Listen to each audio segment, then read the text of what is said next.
మరికొద్ది గంటల్లో బీహార్ అసెంబ్లీ ఎన్నికల ఫలితాలు విడుదల కానున్నాయి. మొత్తం 243 స్థానాలున్న బీహార్ అసెంబ్లీలో మెజార్టీకి 122 సీట్లు అవసరం.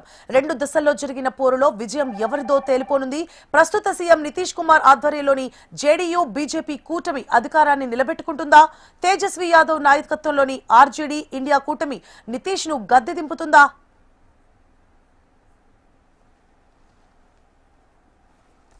బీహార్లోని 38 జిల్లాల్లో పోలింగ్ కు సర్వం సిద్ధం చేశారు అభ్యర్థులు. ఎన్నికల ఏజెంట్లు కేంద్ర పరిశీలకుల సమక్షంలో వీడియోగ్రఫీ కింద స్ట్రాంగ్ రూమ్లు తెరుస్తారు. రాష్ట్రంలోని 46 కౌంటింగ్ కేంద్రాలు ఏర్పాటు చేశారు. ఓట్ల లెక్కింపు ఉదయం 8 గంటలకు ప్రారంభమవుతుంది. 243 స్థానాలకు కౌంటింగ్ పరిశీలకులను నియమించారు. మొదట పోస్టల్ బ్యాలెట్ ను లెక్కిస్తారు. ఆ తర్వాత 8:30 ఈవీఎంల లెక్కింపు ప్రారంభమవుతుంది. ప్రతి కౌంటింగ్ లో హాల్లో ఈవీఎం లెక్కింపు కోసం 14+1 టేబుల్స్ ఉంటాయి. 14 టేబుళ్లలో ప్రతి టేబుల్ పై ఈవీఎంలను లెక్కిస్తారు.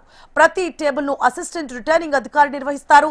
ప్రతి టేబుల్లో counting supervisor, counting assistant, micro observer ఉంటారు. బీహార్లోని 243 అసెంబ్లీ స్థానాలకు 2 విడతల్లో పోలింగ్ నిర్వహించారు.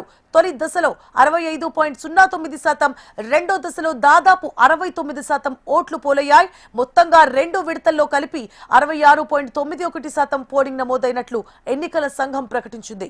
మొదటి దశలో మొత్తం 18 జిల్లాల్లోని 121 నియోజకవర్గాల్లో ఓటింగ్ జరిగింది. రాష్ట్ర చరిత్రలో గతంలో ఎన్నడూ లేనంతగా 64.66% ఓట్లు పోలయ్యాయి. గతసారి ఎన్నికల్లో 57.29% పోలింగే నమోదు కావడం విశేషం.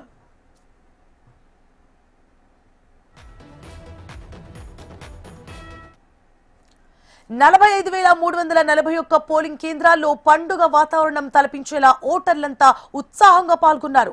రికార్డు స్థాయిలో ఓటింగ్ జరగడం ప్రధాన రాజకీయ పార్టీలో మరింత ఉత్కంఠ రేపుతోంది. 2020 ఎన్నికలతో పోలిస్తే ఇది 9.6% అధికం. పురుషుల కంటే మహిళలు ఎక్కువగా ఓట్లు వేసినట్లుగా ఈసీ గణాంకాలు చెబుతున్నాయి. మహిళలు 71.6% ఓట్లు వేయగా పురుషుల్లో 62.8% మంది ఓటు హక్కును వినియోగించుకున్నారు. మొత్తం మీద 7.25 కోట్ల మంది ఈ ఎన్నికల్లో ఓట్లు వేశారు. ఓటింగ్ శాతం పెరగడంపై ప్రధాన పార్టీలో కొంత ఆందోళన వ్యక్తమవుతోంది. గతంలో జరిగిన అసెంబ్లీ ఎన్నికల్లో ఇలాగే ఓటింగ్ 5%